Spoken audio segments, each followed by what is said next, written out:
Hi, everybody. My name is Miss Agatsuma. I'm in room 305 if you have questions about this. But we wanted to make this presentation because we heard there were a lot of students who were just really concerned about and wanted to know about like why some things had changed in COVID practices. Presentation about some of that. I just wanted you to see what I look like, but I think I'm going to hide the video just so that you can see the full presentation. Okay. So you may have seen that our advice has kind of changed over time, and like what we're doing at school has changed. So at first, really early in the pandemic, kind of the very beginning when we first started hearing about COVID, like what was that, almost like over a year ago, they actually didn't recommend masks. They said, hey, don't use masks. It's not going to protect you. They just recommended not touching your face, washing your hands for 20 seconds, and everything was sterilized. I don't know if you remember that, but every single thing was sterilized at all times, right? And then we said, don't share any materials. So that was very early on. Then during hybrid learning, when we got to hybrid learning, we required masks.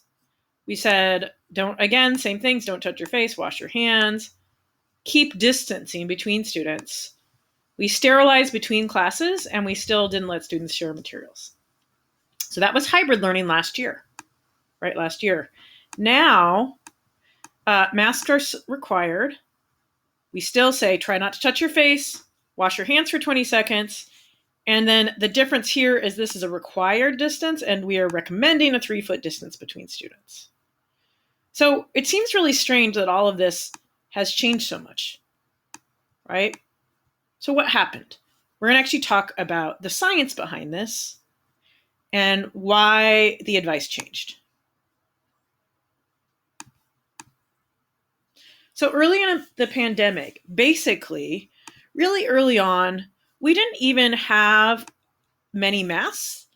The government didn't have enough supplies of masks, and the people who were on the front lines of this, the frontline workers, did not have enough. And so that's one of the reasons why they were saying, hey, not everybody needs to use masks. But another reason is actually based on what they knew about other coronaviruses. So COVID-19 or SARS-CoV-2, that's the other name of it, it was so new that they really didn't know the epidemiology behind it, how it spread. And so they based their advice on other really related coronaviruses, including SARS-CoV-1 and MERS, Middle Eastern Respiratory Syndrome. So both of these viruses were spread by close contact, meaning it was spread in hospitals and it was spread in families. And, especially maybe on surfaces. And people were really only infectious when they were actively coughing. And so that's why they said, hey, you need to stay home if you're sick. But otherwise, maybe the public doesn't have to wear masks. Because again, during these things, that would have been the general recommendation, is that maybe the public doesn't need to wear masks if coronavirus was more like SARS or like MERS. During hybrid learning, they had actually had a lot more evidence and a lot more studying about COVID. Masks were available now. We had stepped up production. We learned a lot more about COVID-19 and learned there actually was a higher concentration of virus particles, the little viruses themselves, within people's coughs. It was in, so SARS was actually in the lower respiratory tract versus COVID-19 is in the upper respiratory tract. So kind of up above. So we're talking about like up here for COVID-19 versus a little bit lower for SARS. And the really big key is, actually this.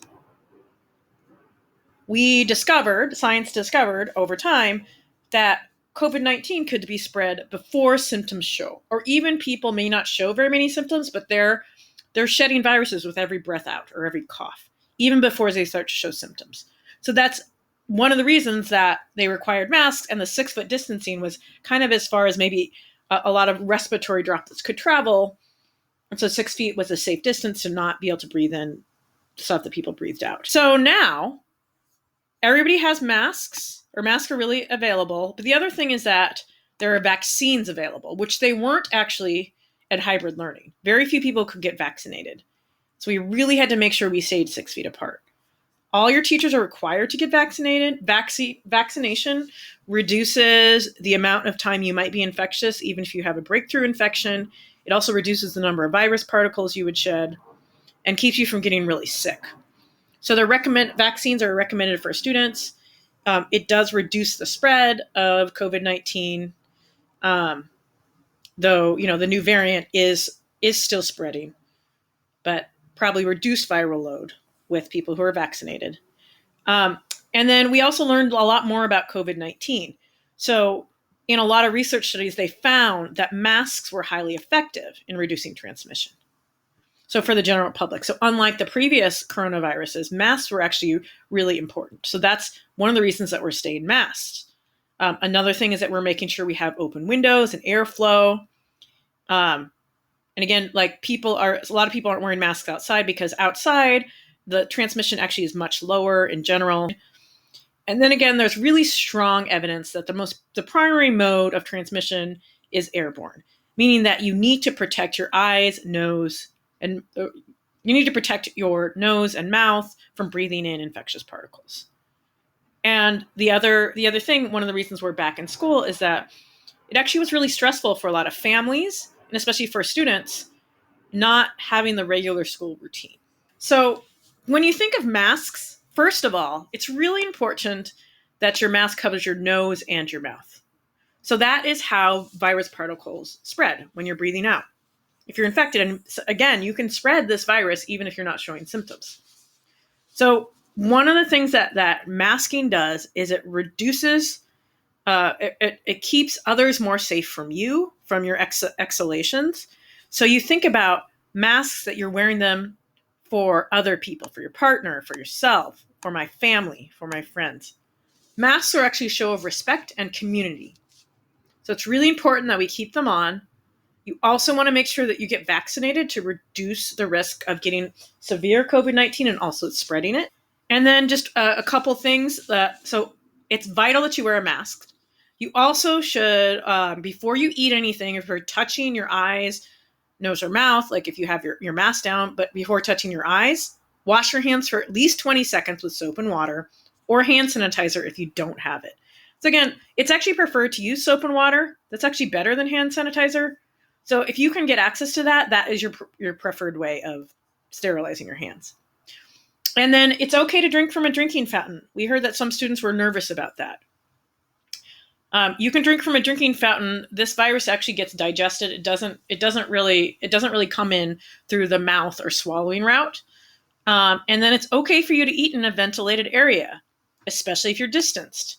Now, one thing we recommend is that you keep your mask on at lunch, unless you're eating or drinking. So one of the things about getting infected is that you have to have a certain number of viruses that get inside, which is why they're recommending less than 15 minutes of time without your mask on. Now, we know that some students are feeling really uncomfortable eating lunch, and they're not actually taking their masks off at all, and they're just not eating all day or drinking. We want to know if that's how you're feeling. We want to be able to make you feel safe. We want you to be able to eat at school. So please talk to your advisor and let them know if you feel like you need a different space. So if you don't feel comfortable eating lunch, we need to know. We're looking into getting a space that has ventilation and maybe purification to help you. It's really important. We want to make sure that you feel safe. So please let your advisor know. If you have any questions, you can come talk to me or any of your science teachers. Again, my name is Ms. Agatsuma, and I am in room 305. Thanks, everybody.